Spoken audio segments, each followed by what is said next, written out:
హైదరాబాద్‌ను ఎలాంటి technical study లేకుండా ఇష్టానుసారంగా విభజన చేసే ప్రయత్నం కాంగ్రెస్ గవర్నమెంట్ చేస్తుందంటూ కూడా మాజీ మంత్రి, MLA Talasani Srinivas Yadav hot comment చేశారు. మరి ఇదే విషయంపై మనతో మాట్లాడేందుకు ఆదివాసీ రాష్ట్ర అధ్యక్షుడు ఎమ్మెల్సీ శంకర్ నాయక్ ఉన్నారు. వాళ్ళతో మాట్లాడదాం. అన్న, మొన్న మాజీ మంత్రి, ఎమ్మెల్యే తలసాని శ్రీనివాస్ యాదవ్ మాట్లాడుతూ సికింద్రాబాద్ని ఇష్టానుసారంగా ముక్కలు ముక్కలు చేస్తే సీఎం రేవంత్ రెడ్డిని కూడా ముక్కలు చేస్తామంటూ కూడా హాట్ కామెంట్ చేస్తారు. ఈ కామెంట్ ఎట్లా చూస్తారు? తలసాని శ్రీనివాస్ యాదవ్ గారికి మతి భ్రమించింది, అదే పిచ్చి లేచింది, పిచ్చికు గవర్నర్ వలుగుతూ ఉన్నాడు. ఎందుకంటే సికింద్రాబాద్ని ఇదివరకులో ఉందా, ఇదివరకులో కూడా లేదు కదా, ఇలా కొత్తగా ఉన్నది ఏమున్నది ఇలా. ఆ తర్వాత హైదరాబాద్ని ఎట్లా మంచిగా విభజించి చేయాలనే దాంట్లో ఇలా కాంగ్రెస్ ప్రభుత్వం ఆలోచన చేస్తుంది, అది చేస్తూ ఉన్నది. ఈయన 10 ఏళ్ళు మంత్రి నుండి ఏం బీకిండి, ఈయన కేసీఆర్ మోచేతి నీళ్ళు లాగిన తప్ప ఏమీ చేయలేదు. కులం పేరు చెప్పుకొని, కులం పేరు చెప్పి కోట్లు సంపాదించుకున్నాడు. గొర్రెల స్కీమ్లో పెద్ద స్కామ్ చేసిండ్రు. గొల్ల కుర్మలకి ఏదో ఆ గొర్రెల స్కీమ్లో ఇప్పటిదాకా ప్రభుత్వం అంటే ఇంకా పడదాకా లోపల వేయలేదని చెప్పి వీడు ఎక్కువ ఆగుతూ ఉన్నాడు. కాబట్టి ఇతనికి తప్పకుండా రోజులు దగ్గరకు వచ్చినాయి, ఈయన కటకట లెక్కబడే రోజులు దగ్గరకు వచ్చినాయి. ఎందుకంటే మా ముఖ్యమంత్రి గారిని విమర్శించే స్థాయి అతనికి లేదు. ఈ రాష్ట్రాన్ని ముక్కలు ముక్కలు చేసిన ఘనత ఎవరికి ఉంది? 33 జిల్లాలు చేసిన ఘనత ఎవరికి ఉంది? కేసీఆర్కి ఉంది, కేసీఆర్ ప్రభుత్వానికి ఉంది. చిన్న చిన్న మండలాలు చేసిన ఘనత ఎవరికి ఉంది? చిన్న చిన్న గ్రామ పంచాయతీ చేసిన ఘనత ఎవరికి ఉంది? కేసీఆర్కి ఉంది, కేసీఆర్ ప్రభుత్వానికి ఉన్నది. కానీ తలసాని శ్రీనివాస్ యాదవ్ అదేదో దయ్యాల వేదాలు వలిస్తాయట, అట్లనే ఈయన కూడా ఏదో మతి భ్రమించి మాట్లాడుతున్నాడు. త్వరలో ఎర్రగడ్డ పంపించాలి అనేది, 9వ నెంబర్ బస్ ఎక్కియాల్సిందే. సనత్ నగర్ ఉంటుంది ఎర్రగడ్డ కూడా, కాబట్టి అక్కడే ఈయన జాయిన్ చేయాల్సిన అవసరం వస్తుంది. ఎందుకంటే ఇతను పిచ్చి పిచ్చిగా మాట్లాడుతున్నాడు. ముఖ్యమంత్రి విమర్శించే స్థాయి ఈయనకు లేదు, ఆ కేసీఆర్ లేదు, మన అయ్యకు కూడా లేదు. కాబట్టి మేము ఒకటే సూటిగా చెప్తా ఉన్నాం, ఏదైనా చేసినా శాస్త్రీయపరంగా చేస్తుంది కాంగ్రెస్ పార్టీ. అంటే శాస్త్రీయంగా చేస్తుంది, ఆ తర్వాత ప్రజలకు అందుబాటులో చేస్తుంది, ప్రజలకు సౌకర్యంగా కూడా చేస్తుంది.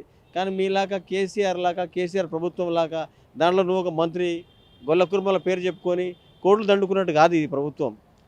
తప్పును ఎండగడతాం, తప్పు చేసిన శిక్షిస్తాం, తప్పకుండా జైలు పేరుల దగ్గరకు వచ్చినని చెప్తున్నా. గూగుల్ మ్యాప్ ఆధారంగా చేస్తున్నారు తప్ప ఎక్కడ ఎలాంటి అంటే ప్రతిపక్షాలటువంటి వాళ్ళు ఇచ్చే సూచనలు సలహాలు తీసుకోవట్లేదు, ప్రజల అభిప్రాయం కూడా తీసుకోవట్లేదు.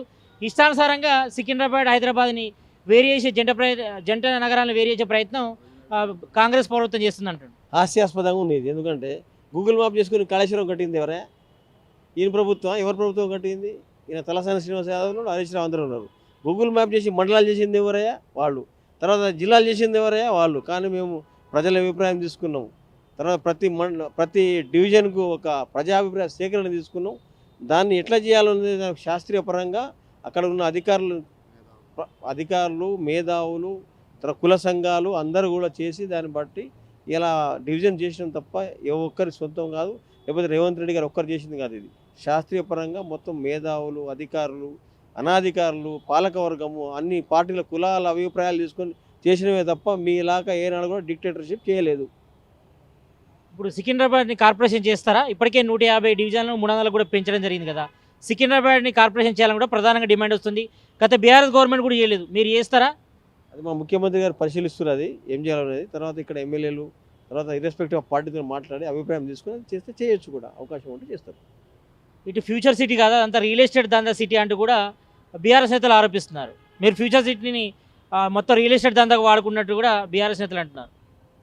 వాళ్ళు ప్రతివత, ఎందుకంటే తప్పులు చేసినని ప్రతివత ఏం చేస్తుంది, ఎప్పుడు తప్పు చేయలేదు అంటారు.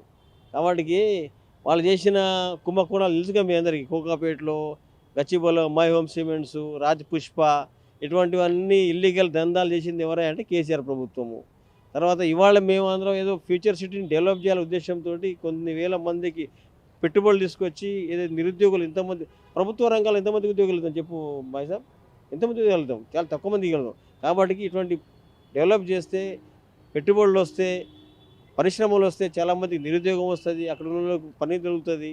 కాబట్టి ఇవన్నీ మేము చేస్తామంటే అది ఓరో లెక్క పనిచేస్తామని ఈ బీఆర్ఎస్ వాళ్ళని చెప్తే చేస్తా ఉన్నాం. మొత్తానికైతే ఇటు మాజీ మంత్రి, ఎమ్మెల్యే తలసాని శ్రీనివాస్ యాదవ్ మాట్లాడిన మాటలపై కూడా కాంగ్రెస్ నేతలంతా కూడా మరి హాట్ కామెంట్ చేస్తున్నారు. మరి గతంలో మరి కేసీఆర్ మోచేతి నీళ్ళు తాగిందే మరి తలసాని శ్రీనివాస్ యాదవ్. మరి ఈ విషయంలో మాత్రం తన మాట్లాడిన మాటలను కూడా సీఎం రేవంత్ రెడ్డిపై చేసిన కామెంట్స్ కూడా ఉపసంహరించుకోవాలి, లేదంటే మొత్తం సికింద్రాబాద్ అంతా కూడా ఉరికించి కొడతామంటూ కూడా కాంగ్రెస్ నేతలు ఎమ్మెల్సీ శంకర్ నాయక్ అంటున్నారు. కెమెరామ్యాన్ గణేష్తో సతీష్, RTV, హైదరాబాద్. చరిత్ర సృష్టించినోడు ఇప్పుడు ఆ చరిత్రని తిరగరాయబోతున్నాడు. అబద్ధాల గోడల్ని బద్దల కొట్టి నిజాలను రాగా మీ ముందుంచబోతున్నాడు. నిజమైన వార్తల కోసం వెంటనే డౌన్లోడ్ చేసుకోండి రా యాప్ని.